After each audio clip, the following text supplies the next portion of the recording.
Welcome back to Kerbal Space Program. I am Rain. Um, as I had mentioned before, we had collected a bunch of footage. I forgot to set a timer, and so we're just going to continue where we left off and continue with the footage that I had already captured. So we completed all our contracts, and it wants us to explore Minmus. It looks like it's just a flyby. I don't think I can do transfer maneuvers yet. I don't think I can place maneuvers. It's just the patch conics. I believe that the maneuver planning that's flight planning. I think that might be it. That's not going to be it. That's EVAs. That's just the things, and surface samples and transfer of resources. Don't think the launch pad, no. So I'm pretty sure I gotta upgrade mission control in order to get, it says flight planning. I believe that's what I need for the nodes to be active in plotting courses. 75,000 credits. Why'd I go into here? I'm sorry if you guys are watching this. It's just apparently I have a problem with clicking things and not thinking through. So let's see what we got for part testing. The hammer in flight. It's pretty far up there and reasonably fast for that low of an altitude. Could be a little difficult to pull off with a bigger craft. What else do we got? The Rove Max on a suborbital trajectory. That's doable. There's a reasonable amount of money in it. The Rove Max, though, I mean, that's the big rectangular rover model thing. Can test the heat shield. That one is definitely doable. There's not a lot of funds in it, though. I can get 2 of them, though. And I can test the decoupler at the launch site. Very small amount of resources. Not necessarily worth it. I think I'm going to go with the heat shield. And I will go with the testing this over a suborbital trajectory. And I actually have planning in it. My mouse kind of just did a hiccup there. So I've got the funds for it now. I'm not going to bother with it because I still need to build this vehicle or this vessel. So now we have to build the rover for this mission contract. I sped it up for convenience because I am not really adept with building rovers and really using rovers in general in this game. I haven't done too much work with, so building this was actually quite painstaking for me, and it took quite a while for me to get everything built. As you can see, I'm just kind of running through this super fast because of how long it's taking. And yeah, it turned out to be a pretty decent looking rover. I mean, you can see from here, and we're just adding on the rocket stage, and we're going to continue here to the launch. It's going to take a good chunk of my money here, and if it fails, I'm going to put a dent in my overall amount that I receive. Since it's got gimbaling, I'm we're gonna launch it actually going this way a little.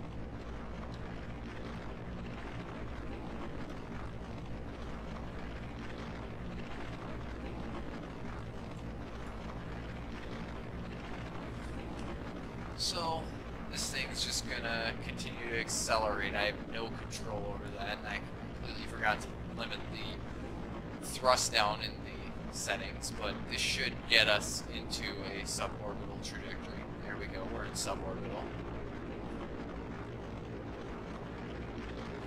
Oh, Oh, I thought I was going to hit some G limits there. Completely forgot about that too, that there is G-force limitation. But yeah, so we're going on a suborbital trajectory, and we've got to test the heat shield. So let's kick that off. We'll kick that off. And where's the heat shield? Come on, stop moving camera. There we go. And we'll run the test and success. So we'll just kick that. And there's our cute little rover. It's just gonna go straight up and back down. Let's see what our trajectory is. Oh yes, we do got node plan. No, we don't have node planning. We just got conics. So that's what my ascent's gonna look like. The red line you see there is the trajectories mod that predicts roughly what it's going to do as it re-enters the atmosphere. And it doesn't know what to make of this steep jump. It thinks that it's gonna land in the mountains, I guess. Let's just jump ahead back and see. Oh yeah, it looks like it's gonna land in the mountains. It doesn't seem like it's too far off. The real thing I'm wondering is how is this gonna fare in this re-entry as far as G-force limits, and I got the heat shield to kind of deflect a little bit of the heat, but we're gonna descend through this atmosphere real quick. Real quick. Oh, I forgot to test it on a suborbital trajectory. Oh no. No. Shoot. Well, I'm surprised we actually made it through that pretty well. We didn't get any re-entry heating. That's really weird. I just heard the fuselage exploding down there. Looks like part of it might have survived. Jettison that because we don't need it.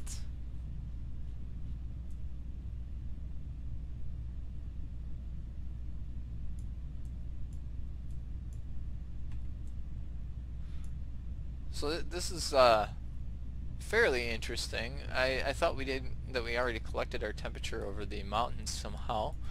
Oh, we're in the highlands, that's why. Okay.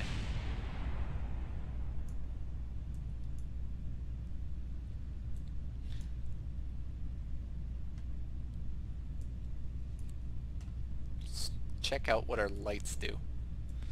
Yeah, I like it. I mean, lights up. We got headlights. It's got a face. Looks like it's kind of crying. Turn our lights off. We don't need them.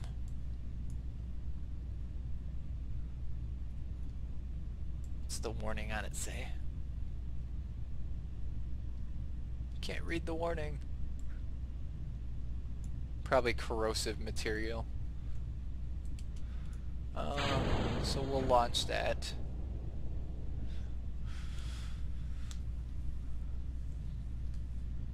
So we completely botched our mission that we were trying to do of landing or sending this and testing the rover in a suborbital trajectory. We were supposed to do that, but it just didn't work apparently. And I believe that was just the heat shield exploding. Hi, kitty. My cat stopped by for a visit. Her name is Sugar. She is an amazing cat. Very friendly.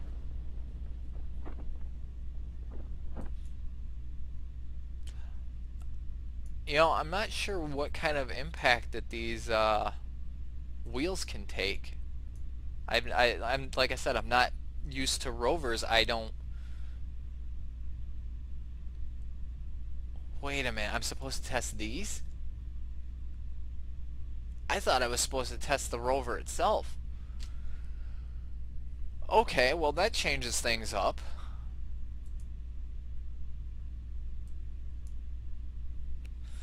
Ugh.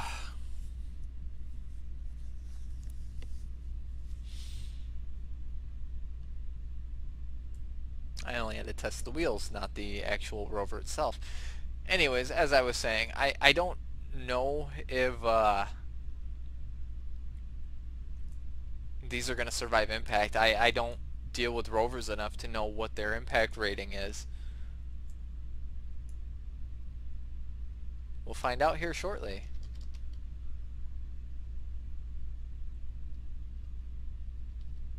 How do I still have signal? That doesn't make any sense. There's no reason why that rover should have signal right now.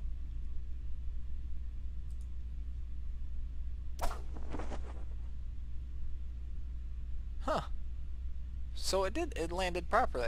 That's cool. I like that the shocks kind of braced it and popped it back up. Um, I guess I'll deploy my scientific data. I mean,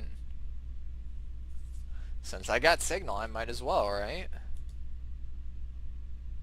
I don't know if the seismic data will actually go through. That's a lot of data to process. I don't have a lot of electric charge. No, it's not going to make it. Oh. So, I have no power in the rover.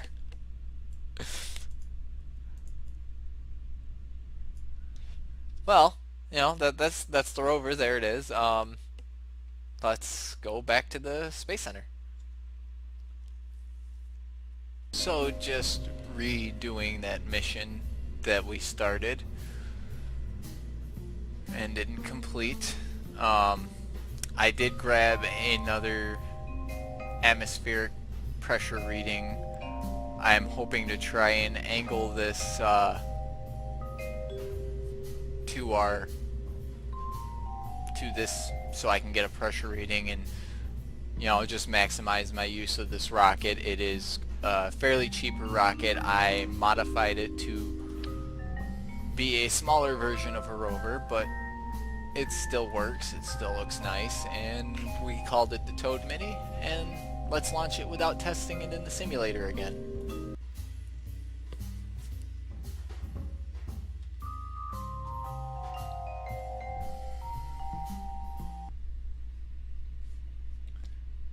Alright, and before we do the launch, I know this is pretty close by. We're going to be doing this at night. We'll set the navigation so I can see it on the nav ball. Turn our stability assist on and let's launch. So we're just going to speed up through this launch. As you'll begin to see here in a minute, things did not exactly go as planned. I really should have tested it in the simulator.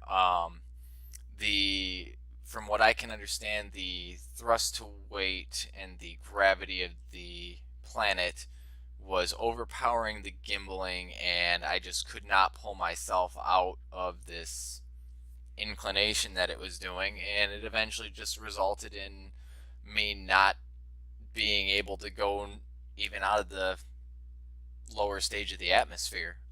We still did manage to complete the pressure contract that we had, so the funds from that ended up paying for the rocket, and even though the mission was not exactly what we wanted it to be, we still didn't really lose anything from it. In fact, I believe we actually gained a couple thousand, and then there's also the reputation and a little bit of science that came from it.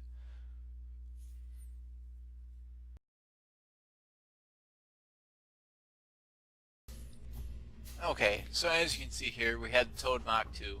I put just the Vesta VR1 on it to gimbal. It's got roughly the same amount of delta V. It's got a significantly lower thrust to weight. It's going to have a slower takeoff. I tested it in the simulator, and I believe we can get to our goal, to both goals in the contract. I just grabbed another pressure reading. And let's go.